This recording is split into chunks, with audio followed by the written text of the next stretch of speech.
श्रीमद् भागवत गीता में श्री कृष्ण कहते हैं कि यदि किसी काम को करने में डर लगे तो याद रखना यह संकेत है कि आपका काम वाकई में बहादुरी से भरा हुआ है। नेत्र केवल हमें दृष्टि प्रदान करते हैं, परंतु हम कब किस में क्या देखते हैं ये हमारी भावनाओं पर निर्भर करता है। मनुष्य को स्वयं को ईश्वर में लीन कर देना चाहिए। ईश्वर के सिवाय मनुष्य का कोई नहीं होता। इसके साथ ही यह मानकर कर्म करना चाहिए कि वह भी किसी का नहीं है। भोग से मिलने वाला सुख क्षणिक होता है, जबकि त्याग में स्थायी आनंद मिलता है।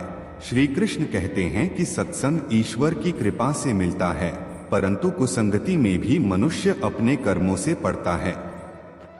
गीता के अनुसार जीत और हार आपकी सोच पर निर्भर करती हैं। मान लो तो हार होगी और ठान लो तो जीत होगी। तुम अपने विश्वासों की उपज हो। तुम जिस चीज में विश्वास करते हो तुम वही बन जाते हो। जो स्वयं पर विश्वास करते हुए लक्ष्य की ओर बढ़ते रहते हैं उन्हें सफलता जरूर मिलती है। अगर व्यक्ति अपने लक्ष्य के लिए कर्म में पूरे मन से लग जाता है और उसे कर्म करने से खुशी मिलती है तो सफलता उससे दूर नहीं। हर व्यक्ति के मन में मृत्यु का भय होता है। इस संसार का जब से निर्माण हुआ है तब से जन्म मृत्यु का चक्र चलता आ रहा है। यह प्रकृति का नियम है। इस सत्य को स्वीकार करके भयमुक्त होकर आज में जीना चाहिए। किसी को भी आने वाले पल के बारे में कुछ नहीं पता होता, लेकिन इस संशय में भयभीत रहने से जीवन नहीं जिया जा सकता। श्री कृष्ण अर्जुन से कहते हैं कि व्यक्ति कर्म करने के लिए ही पैदा हुआ है और बिना कर्म किए कोई रह नहीं सकता। फल की चिंता करना व्यर्थ है, क्योंकि इससे मनुष्य का मन काम से भटकने लगता है। किसी कर्म से सफलता नहीं मिलती तो क्या हुआ, असफलता भी ज्ञान के द्वार खोलती है। अगर बिना फल की चिंता किए कर्म करते रहोगे तो सफलता और मन की शांति जीवन भर तुम्हारा साथ नहीं छोड़ेगी। जो कर्मफल से विरक्त होकर कर्म करता जाता है उसका आध्यात्मिक ज्ञान बढ़ता जाता है। जो व्यक्ति हमेशा स्वार्थ प्रेरित होकर फल की चिंता करते हुए कर्म करते हैं और सिर्फ फल ही उन्हें कर्म करने को प्रेरित करता है, ऐसे लोग दुखी और बेचैन रहते हैं, क्योंकि उनका दिमाग हमेशा इसी उलझन में फंसा रहता है कि उन्हें क्या फल मिलेगा। स्वार्थी व्यक्ति सुखी नहीं रह पाता और ऐसे व्यक्ति से कोई भी संबंध नहीं बनाना चाहता। इसलिए स्वार्थ से ऊपर उठें और दूसरों का हित भी सोचें। क्रोध या गुस्सा करना व्यक्ति के दिमाग में उथल पुथल पैदा कर देता है। आवेश में विवेकहीन होकर कई बार व्यक्ति अपना ही नुकसान कर बैठता है या फिर अपनी ही मानसिक शांति को भंग करके खुद को कष्ट देता है। क्रोध की अग्नि में बुद्धि और तर्क नष्ट हो जाते हैं और व्यक्ति बिना विचार किए बस अपने अहम की तुष्टि करने वाले काम करता है। गुस्सा व्यक्ति की विचार शक्ति को पंगु बना देता है और भ्रम पैदा करता है। मन का स्वभाव है कि ये आसानी से भटक जाता है। अगर जीवन को सफलता की दिशा में ले जाना है तो मन को काबू करना बहुत जरूरी है। श्री कृष्ण कहते हैं कि बार बार प्रयास करने से धीरे धीरे चंचल मन को वश में किया जा सकता है। मन को वश में करने से दिमाग की शक्ति केंद्रित होती है, जिससे कार्यों में सफलता मिलने लगती है। अगर मन को वश में नहीं करोगे तो ये आपका सबसे बड़ा शत्रु बन जाता है।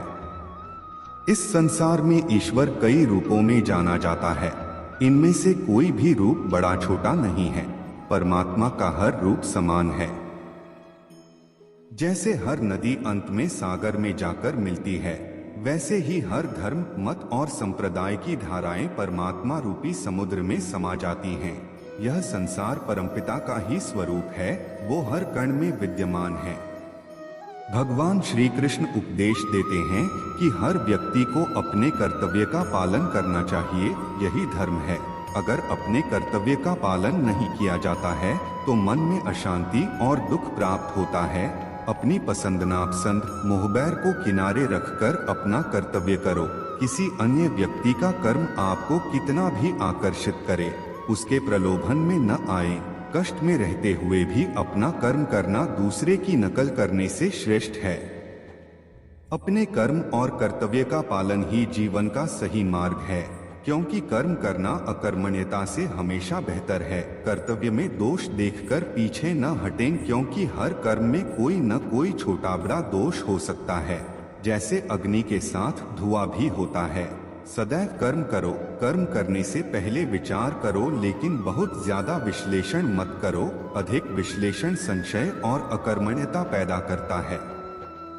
श्री कृष्ण कहते हैं कि शारीरिक कर्म से ज्ञान का मार्ग उच्च है और ज्ञान मार्ग से भी ऊपर ध्यान मार्ग है। ध्यान मार्ग पर बढ़ने से ईश्वर को अनुभव किया जा सकता है। जो व्यक्ति मन और इंद्रियों को शांत करके पूर्ण विश्वास से अपना ध्यान भगवान में लगाता है, उसे ईश्वर का ज्ञान और अस्तित्व अवश्य अनुभव होता है। जो हर जगह हर जीव मनुष्य में ईश्वर को देखता है, सबके हित में लगा रहता है, उस पर परमपिता अवश्य कृपा करते हैं। ज्ञान मार्ग हो या भक्ति मार्ग, समर्पण प्रेम विश्वास ही आपको ईश्वर के प्रकाश की ओर ले जाता है। भगवान की पूजा बहुत से लोग करते हैं, लेकिन उनको शांति क्यों नहीं मिलती? क्योंकि भगवान आपके मन में निवास करता है, उसे पता है कि आपका भाव क्या है। श्री कृष्ण गीता में कहते हैं कि संशय करने वाले का विनाश हो जाता है, इसलिए संदेह करने से बचें। अधिक संदेह करने से मन की शांति भंग हो जाती है और व्यक्ति भ्रमित होकर अपने संबंधों को नष्ट कर डालता है। जिसे शक करने की आदत पड़ जाती है, उसे इस लोक या परलोक में भी शांति नहीं मिलती।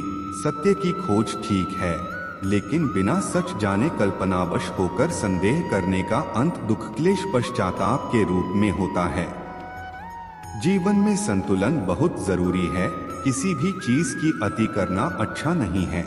जैसे सुख आने पर प्रमाद करना और दुख आने पर निराशा में डूबे रहना, दोनों ही गलत है। असंतुलन जीवन की गति और दिशा को बाधित करता है, जिससे अनावश्यक कष्ट और दुखों का जन्म होता है। जिसके मन, विचार और कर्म में संतुलन है, उसे ज्ञान मिल जाता है और ज्ञान से ही सदा के लिए शांति, संतुष्टि मिलती है।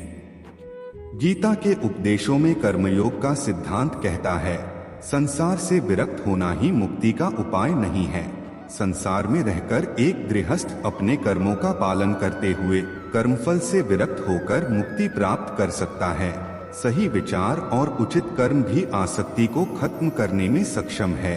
अच्छे कर्म कभी व्यर्थ नहीं जाते, चाहे ये दुनिया हो या परलोक।